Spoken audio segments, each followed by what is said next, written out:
He won a World Series with the Yankees and was the hero in his first game as a New York Met. And after an opening day maneuver that left his teammates awestruck, you wonder if Robinson Cano couldn't help the Knicks, too. A no-look pass, said manager Mickey Callaway. Just great court awareness, said ace Jacob deGrom. In a much-anticipated opener that followed an off-season of significant turnover in Queens, Cano showed why he was the centerpiece of the makeover, striking the most important blows in the Mets' 2-0 victory over the Washington Nationals. It was just the first of some 114 matchups that will draw extra scrutiny in a National League East that loaded up in the off-season. Bryce Harper, Josh Donaldson, Patrick Corbin, Andrew McCutchen, JT Realmuto, Gene Segura, Wilson Ramos, Brian Dozier. The number of All-Stars joining forces or switching sides last winter raised the stakes any time the Nationals, Mets, Phillies, or Braves square off the season. Cano. He was easy to miss, even dismiss, when the Mets acquired him and All-Star closer Edwin Diaz from the Seattle Mariners in December. After all, Cano missed 80 games last season, serving a suspension for violating Major League Baseball's performance-enhancing drug policy. His former agent, Brodie Van Wagenen, was now the Mets GM, adding Cano, who turns 37 in October, had at least the faint whiff of familiarity or even favoritism. Well, after one game, Van Wagenen looks like a genius. Cano homered in his first at-bat as a Met, taking three-time Cy Young winner Max Scherzer opposite field on a misplaced changeup, and singled home an insurance run in the eighth. Diaz and free agent reliever Jeurys Familia, in his second stint with the Mets, locked down the game with two perfect relief innings. Yet it was Cano's third-inning defensive gem that showed the Mets they'll get much more than an all-star caliber bat for the $20 million they'll be paying him the next 5 years. With runners at the corners and one out with the Mets leading 1-0, Anthony Rendon grounded to third, where Jeff McNeil fielded and threw to Cano for a forcey out.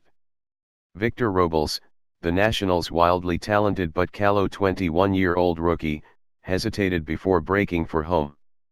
It was an awkward and ill-advised move, but one Robles would have got away with if Cano threw to first for a futile attempt at turning a double play. Instead, flat-footed and side-armed, Cano did not hesitate to wing a throw home to Ramos, who stood startled in front of home plate. "Thank you. You're almost signed up for sports. Keep an eye out for an email to confirm your newsletter registration." Robles was nailed by several feet. The eventual 5-4-2-5 double play preserved deGrom's 1-0 advantage. And illustrated another reason why Cano's an 8-time All-Star halfway through a $240 million contract. "He's probably the only guy in baseball who makes that play," says Callaway. "The runner at third probably did the wrong thing. And Cano made them pay. If he goes on contact, they score a run." Cano was aware, had the runner on top of him, side-armed it to home. That's just baseball player, doing his thing. Cano recalled pulling that maneuver once before, several years ago as a Yankee against the Detroit Tigers. "I like to pay attention to little details," says Cano, "and he might not have expected me to throw over to the plate. But that was the only chance we had." Oh, they always have a chance with deGrom on the mound. Pitching for the first time since signing a $137.5 million contract extension on Tuesday, the reigning Cy Young Award winner struck out 10 over 6 innings, punching out of 3 situations where the Nationals pushed the tying run into scoring position.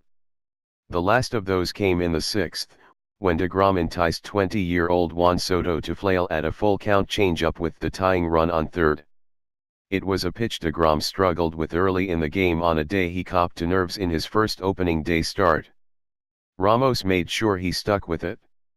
"That was one of the filthiest pitches I've ever seen," says Callaway. "You just can't lay off of it.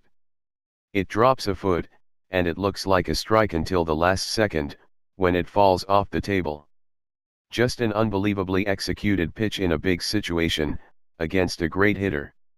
In their first game following Harper's departure as a free agent, Rendon, Soto, and Ryan Zimmerman combined to go 0 for 11. Naturally, they won't face DeGrom every day, but it was nonetheless a sobering shutout for a team intent on winning without the $330 million Philly. DeGrom claimed his 2018 Cy Young despite just 10 wins in a hard-luck season.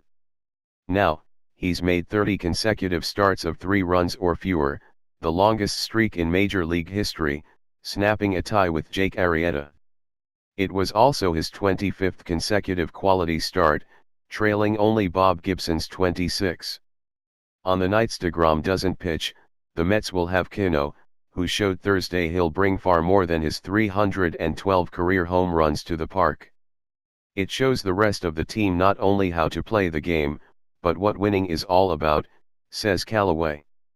It's doing things you wouldn't normally do, whether it's taking Scherzer back up the middle for a homer, fighting off a good pitch for an RBI, or making a heads-up baseball play.